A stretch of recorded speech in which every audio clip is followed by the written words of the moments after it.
الحمد لله رب العالمين والعاقبة للمتقين والصلاة والسلام على رسوله النبي الكريم وعلى آله وصحبه وأهل بيته وأزواجه وذرياته أجمعين. أما بعد، فأعوذ بالله من الشيطان الرجيم. بسم الله الرحمن الرحيم.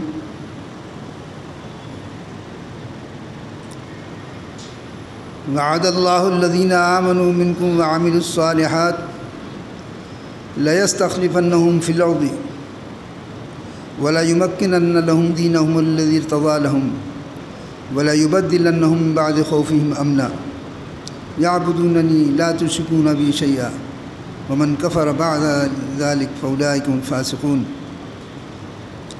وأقيموا الصلاة وآتوا الزكاة وأطيعوا الرسول لعلكم ترحمون. صدق الله مولانا العظيم وصدق رسوله النبي الكريم.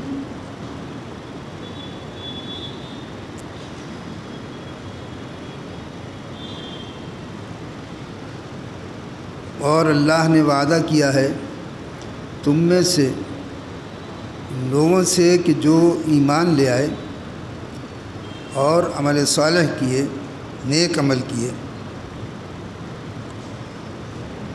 لَيَسْتَخْلِفَنَّهُمْ فِي الْأَرْضِ كَمَا اسْتَخْلَفَ الَّذِينَ مِنْ قَبْلِهِمْ. تو ہم ان کو زمین میں ٹھکانہ دے دیں گے، زمین میں قبضہ دے دیں گے، استخلاف فی الارض کر دیں گے، زمین میں اپنی ان کی خلافت قائم کر دیں گے، جیسا کہ ہم نے پہلے لوگوں کے ساتھ کیا تھا. بڑے بڑے جبابرہ، بڑے بڑے جبار، بڑے بڑے ظالم، فرعون، نمرود، ان کی قومیں، عاد، ثمود، بڑے بڑے ظالم دنیا کے اندر آئے، لیکن بالآخر خداوند تعالیٰ نے انہیں ہلاک کیا، اور جو اہل ایمان تھے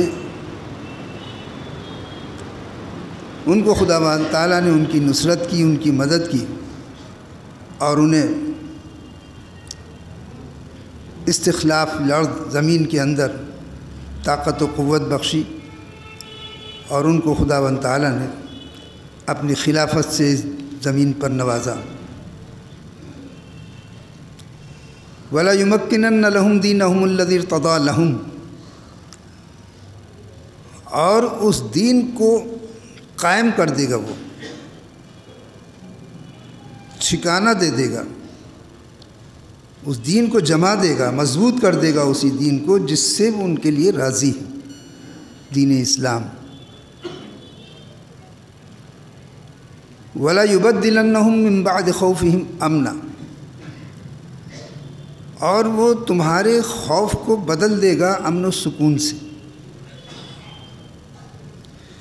جو کفار، مشرکین، ظالمین کا تمہارے اوپر خوف ہوگا دنیاوی اعتبار سے، خداوند تعالیٰ اس خوف کو زائل کر دے گا، دور کر دے گا، تمہارے دلوں کو امن و سکون عطا فرمائے گا، تمہیں امن و سلامتی دے گا، تمہاری حفاظت فرمائے گا. لیکن کرنا کیا ہے؟ ایمان، عمل صالح. آگے فرمایا تو پھر تم یعبدوننی لا یشرکون بی شیئا، تم میری عبادت کرو اور میرے ساتھ کسی کو شریک نہ کریں. جو یہ چاہتے ہیں وہ میری ہی عبادت کریں اور میرے ساتھ کسی کو شریک نہ کریں. ومن کفر بعد ذلک، جو اس کے بعد بھی ناشکراپن کرے گا، کفر اختیار کرے گا، دین اسلام سے منہ موڑے گا، فاولئک هم الفاسقون، تو وہ تو پھر نافرمانوں میں لکھے جائیں گے. پھر فرمایا آگے وَأَقِیمُوا الصَّلَاةَ وَآتُوا الزَّکَاةَ، تو نمازیں قائم کرو. عبادت کا پہلا زینہ، پہلی سیڑھی نماز ہے. حقوق اللہ، اللہ کا حق ادا کرو، اسی کی عبادت کرو، نمازیں قائم کرو. وآتوا الزکاة، اور زکوٰۃ ادا کرو، حق العباد ادا کرو. حق اللہ بھی ادا کرو، حقوق العباد بھی ادا کرو، اور اپنی پوری زندگی میں صرف اس پہ ہی نہیں ہوگا کہ 4 رکعت نماز پڑھ لی اور سمجھ لیا کہ ہم نے بڑا تیر مار دیا، یا 2.5% زکوٰۃ نکالنے کے بعد میں 2 روپے 2.5 روپے دے دیے اور کہا کہ سب سارے حق ادا ہو گئے۔ وَأَطِیعُوا الرَّسُولَ، اور زندگی باقی معاملات میں تمہیں رسول کی اطاعت کرنا ہے، لعلکم ترحمون، تاکہ تم پر رحم کیا جائے۔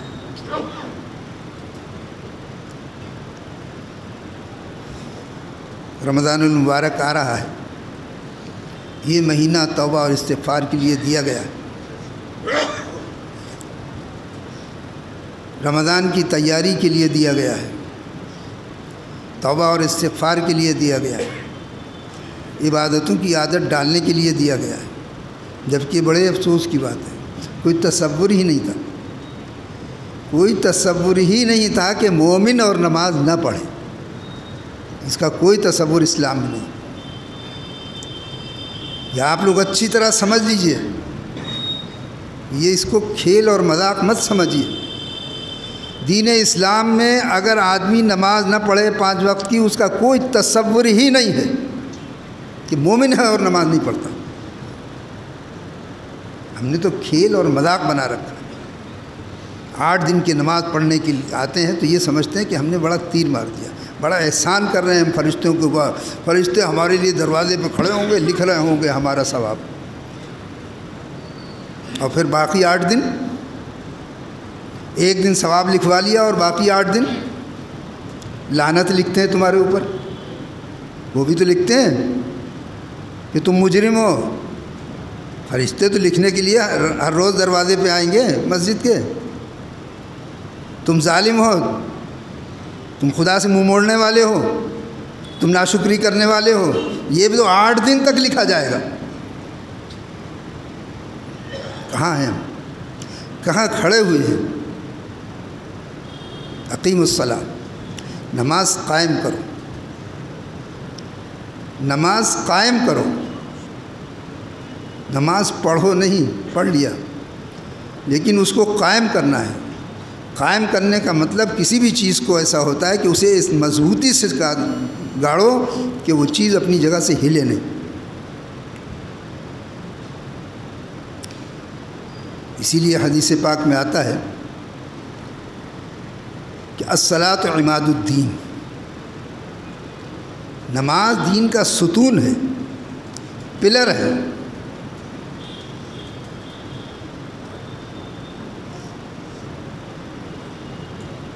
فمن اقامها اقامت دین، جس نے اسے قائم کیا، اس ستون کو مضبوطی سے گاڑ کے رکھا، اس نے گویا دین کو اپنے قائم کر کے رکھا، سنبھال کر رکھا۔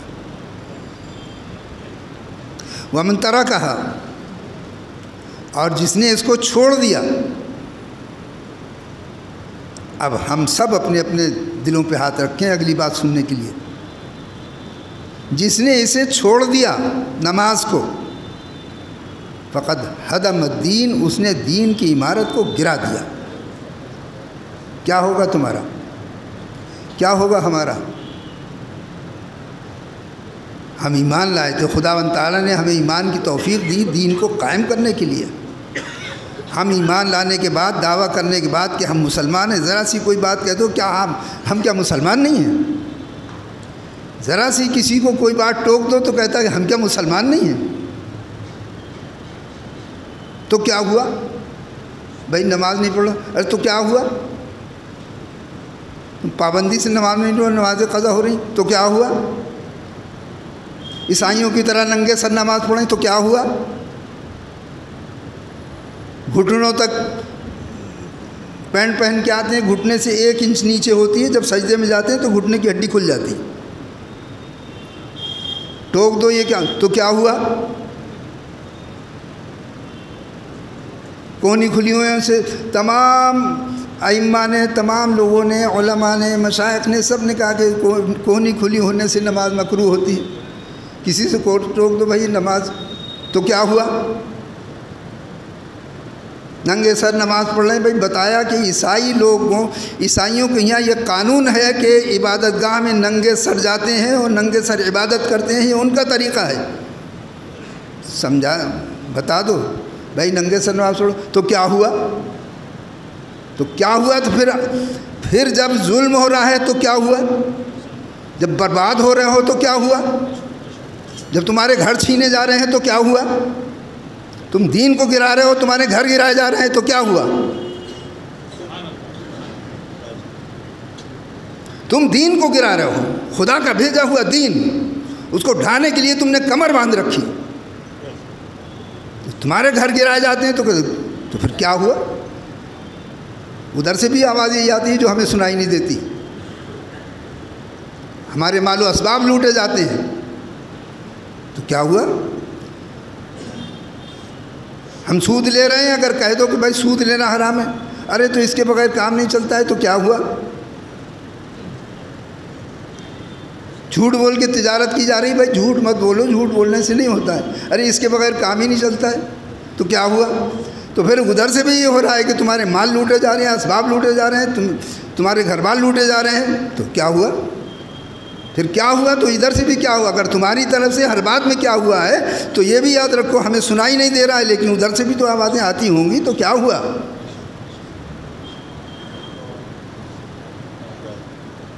سخت توبہ اور استغفار کی ضرورت ہے, اور اللہ تعالیٰ بلا غفور الرحیم. ایسا نہیں ہے. باطی الرسول, نمازیں قائم کرو, حقوق اللہ ادا کرو. خالی فقیر کو 2 پیسے دینے سے نہیں ہوگا, تم اپنے بھائی کا جو حق ہے تمہاری جائیداد میں وہ بھی تو دو. تمہاری بہنوں کا جو حق ہے تمہارے باپ کے وراثت میں وہ بھی تو دو.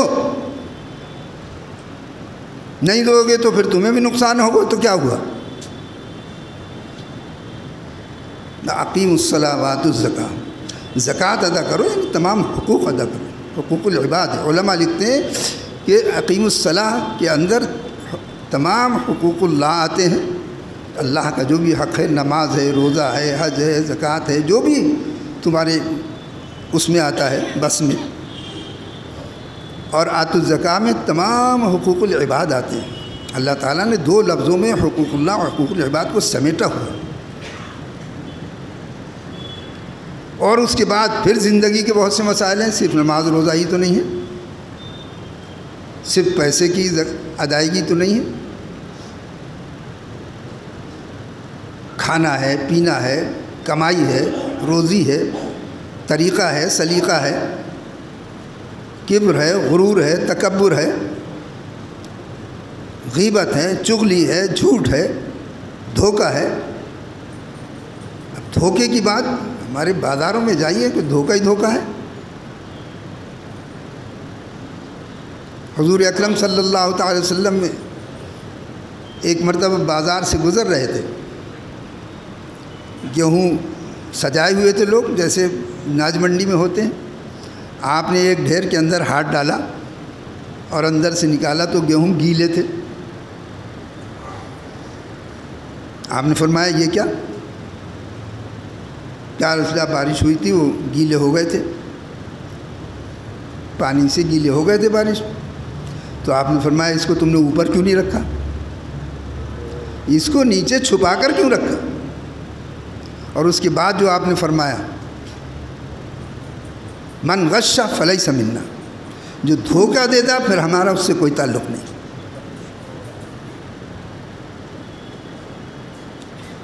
تو اتنی سی بات ہم دیکھیں, ہم بازاروں میں بیٹھتے ہیں, ہم دیکھیں کہ ہم کیا کیا کر رہے ہیں. تو اطیعوا الرسول, ہر معاملے میں ہم آپ سب شامل ہیں.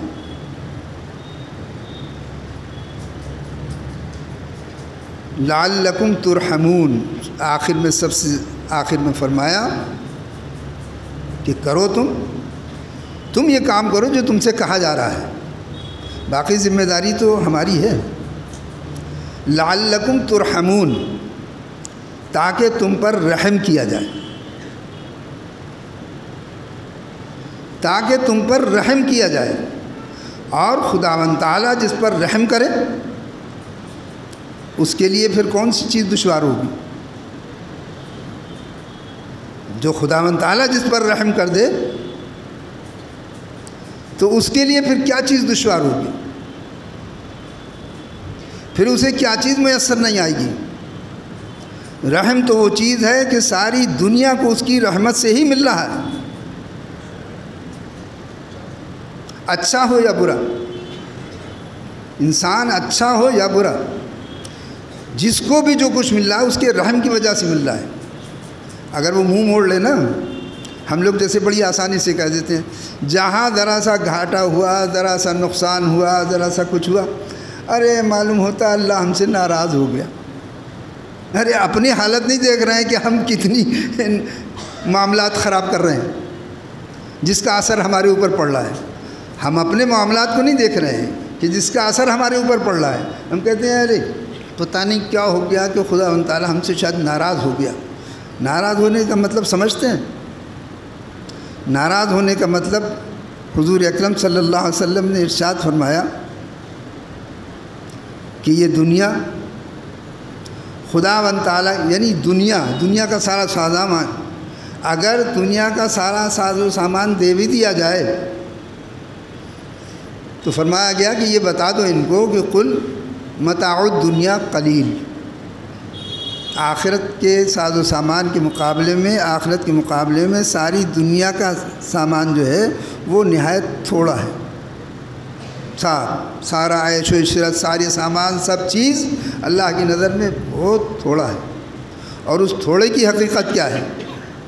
اس تھوڑے کی حقیقت کیا ہے؟ حضور اکرم صلی اللہ علیہ وسلم نے ارشاد فرمایا کہ اگر دنیا کی حقیقت خداوند تعالیٰ کے نزدیک، وہ بات اپنے ذہن میں رکھیے گا کہ خدا تعالیٰ ہم سے ناراض ہو گیا۔ ارے ناراض ہوگا تو پھر دیکھو کیا ہوتا ہے۔ میں دنیا کی حقیقت، اس کے مال و متاع کی حقیقت اگر خداوند تعالیٰ کے نزدیک مکھی کے پر کے برابر بھی ہوتی، اس کی کوئی اہمیت اور اس کی کوئی حقیقت، تو کافر کو ایک بوند پانی نہیں ملتا۔ کیوں ملے گا؟ جب تم ہمیں مانتے ہی نہیں، ہمیں مانتے ہی نہیں، ہمارے مقابلے میں دوسرے کی پوجا کر رہے ہو، ہمارے مقابلے میں دوسرے کو معبود ٹھہرا رہے ہو، تو کیوں دیں گے بھائی؟ لیکن دیا اس لیے جا رہا ہے کہ کوئی حقیقت ہی نہیں ہے، کوئی حقیقت نہیں ہے دنیا کے ساز و سامان۔ ہم اس کو سب سے بڑی حقیقت سمجھ رہے ہیں۔ ہم نے اس کی وجہ سے دنیا آخرت بھلا دی، ہم نے اس کی وجہ سے اعمال صالح چھوڑ دیے، ہم نے اس کی وجہ سے نیکیاں چھوڑ دی، ہم نے ایک دوسرے کے ساتھ حسن سلوک کرنا چھوڑ دیا اس چکر میں یہ ہمیں حاصل ہو جائے، بس ہمیں مل جائے۔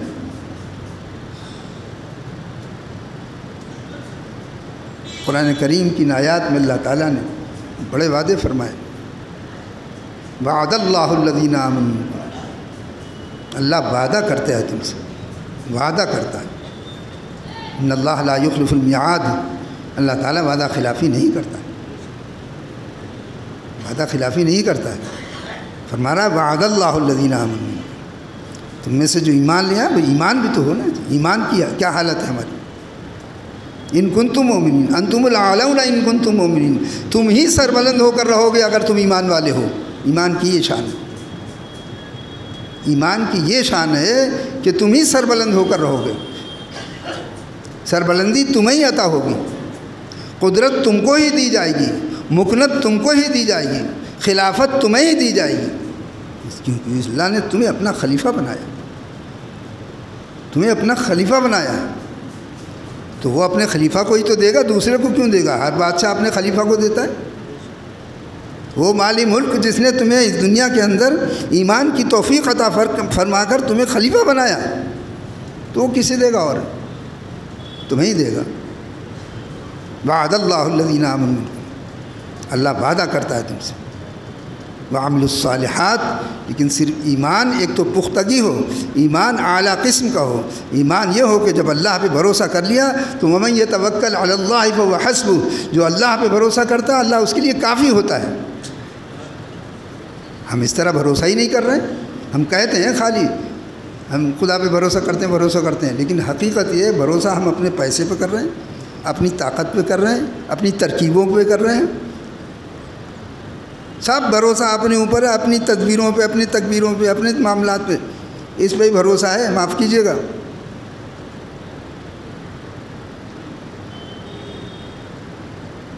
وعامل الصالحات، ایمان اعلیٰ درجے کا پیدا کیجیے کہ جب ہم ایمان لے آئے تو اب اسے کوئی متزلزل کرنے والا نہیں ہے۔ وعامل الصالحات، اور عمل کرے اچھے عمل میں صرف بار بار یہ بات کہی جاتی ہے، اچھے عمل میں صرف نماز روزہ نہیں، نماز روزہ تو ایک اعلیٰ قسم کی شاخ، اعلیٰ قسم کی ایک شاخ ہے نماز روزہ۔ نماز روزہ تو دراصل باقی زندگی کے لیے ایک تربیت ہے، یہ تربیت کا حصہ ہے، نماز میں ہماری تربیت کی جاتی ہے۔ غرور نہ کریں، تکبر نہ کریں، اپنے کپڑوں پہ فخر نہ کریں، اپنی مال دولت پہ فخر نہ کریں، اپنی کمپنی و تجارت پہ فخر نہ کریں۔ ایک رکشے والا اگر آ کے کھڑا ہوا ہے تو اس کے برابر میں کھڑے ہونے میں عار اور شرم محسوس نہ کریں، یہ ہے عمل صالح۔ نماز میں یہی تربیت تو دی جاتی ہے۔ کتنی زبردست ہے، غرور و تکبر کو مٹانے کے لیے نماز کتنی ضروری اور کتنی اہم ہے۔ ہم نماز پڑھتے کہاں اس طرح سے، ٹک۔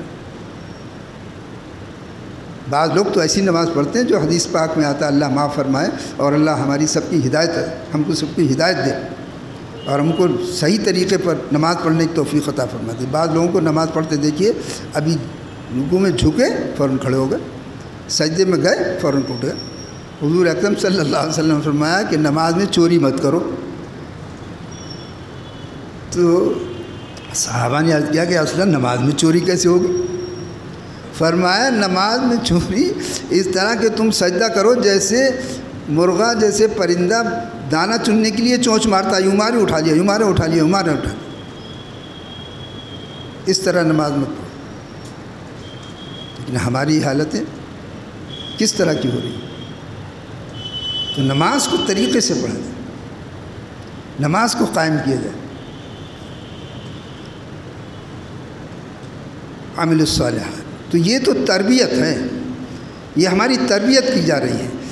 کتنی زبردست تربیت ہے کہ آگے ایک مزدور کھڑا ہوا ہے اگلی صف میں، بعد میں کوئی کتنا بھی بڑا مالدار آ جائے، کتنا بڑا بھی عہدے دار آ جائے، اسے اجازت نہیں ہے کہ اس مزدور کو ہٹا کے اپنے آپ بیٹھ جائے وہاں۔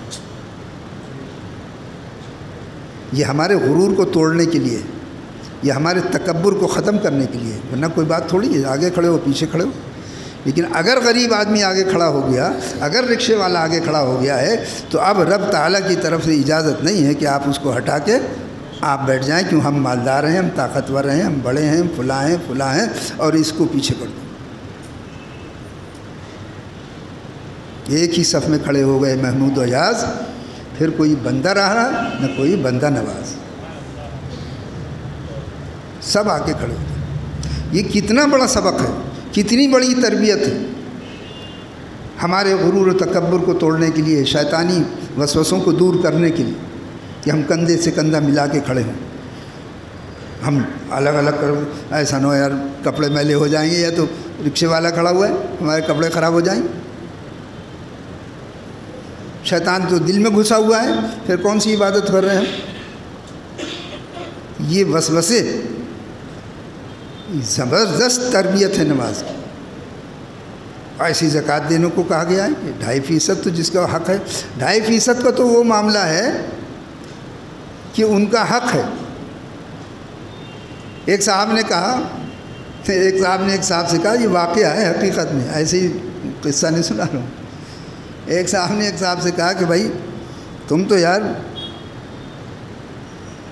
تم تو خود بھی اور اپنے بچوں کو بھی زکوٰۃ کھلاتے ہو۔ وہ زکوٰۃ دیا کرتے تھے، دیتے تھے نہیں دیتے تھے تھوڑی بہت، یا تم تو خود بھی اور اپنے بچوں کو زکوٰۃ کھلاتے ہو۔ انہیں غصہ آ گیا، یعنی ہم کہا کہ زکوٰۃ کھلاتے؟ کہنے لگے جو حق غریبوں کے دینے کا ہے وہ تم ادا نہیں کرتے؟ تو غریبوں کا جو حق ہے وہ تم ادا نہیں کر رہے ہو، خود کھا رہے ہو، اپنے بچوں کو کھلا رہے ہو، تو یہ کیا کھلا رہے ہو؟ دوسروں کا حق کھلا رہے ہو۔ تو یہ سمجھ لیجئے کہ زکوٰۃ ہم جو دیتے ہیں اور صدقات ہم دیتے ہیں، یہ ان کا حق ہے، اپنا احسان مت سمجھیے کہ آپ دے رہے ہیں، آپ کا کوئی احسان نہیں ہے کہ آپ دے رہے ہیں، یہ ان کا حق آپ ادا کر رہے ہیں۔ نہیں دیں گے تو جہنم میں آپ کے پاس پرس ہوگی، وہ مال و دولت آپ کے لیے آگ بن کے آپ کو تپائے گا، چہکے لگائے جائیں گے، ہاذا یہ ہے تمہارا مال۔ اور اس میں پھر تربیت دی گئی کہ ایسا کرو، ایسا کرو۔ تو اب یہ مہینہ ہمیں اسی کے لیے دیا گیا ہے، اسی تربیت کے لیے کہ ہم سخت توبہ اور استغفار کریں۔ حالات کو آپ دیکھ رہے ہیں، حالات سب جان رہے ہیں، رات دن ٹی وی دیکھ رہے ہیں، رات دن اخبار پڑھ رہے ہیں، رات دن خبریں سن رہے ہیں، حالات سب پتہ ہیں۔ حالات کو سامنے رکھیے کہ کیا ہو رہا ہے اور کیا ہونے والا ہے، لیکن رب تعالیٰ کے آگے کسی کی طاقت نہیں ہے، رب کے آگے کسی کی قوت نہیں ہے، رب کے آگے کسی کی تدبیر نہیں ہے۔ وَمَكَرُوا وَمَكَرَ اللَّهُ وَاللَّهُ خَيْرُ الْمَاكِرِينَ۔ وہ اپنی چال چلتے ہیں، اللہ اپنی چال چلے گا، اللہ بہترین چال چلنے والا ہے، کوئی بات نہیں، لیکن تم سیدھے ہو کر آ جاؤ، ہم سیدھے ہو کر آ جائیں، پھر دیکھیے آپ کیا اللہ تعالیٰ نظام فرماتا ہے۔ تو خداوند تعالیٰ نے ہمیں موقع دیا ہے، ہمیں چاہیے کہ ہم سختی کے ساتھ توبہ اور استغفار کریں اور رمضان کی تیاری کریں، اور رمضان کے اندر پورے طریقے پر نماز پڑھیں، تراویح پڑھیں۔ تراویح میں بھی ہم اب وقت نہیں ہے، اگلی بار بتائیں گے کہ تراویح بھی ہم 8 دن پڑھ کے سمجھتے ہیں وہ ختم ہو گیا، قلعہ وزیریہ فتح کریں، یہ چیزیں ٹھیک نہیں ہیں۔ ہمیں توبہ اور استغفار کرنا چاہیے اخلاص کے ساتھ میں، تاکہ خداوند تعالیٰ ہماری غلطیوں کو معاف کر کے ہم پر رحم کرے اور ہماری طرف رجوع فرمائے۔ وآخر دعوانا الحمدللہ۔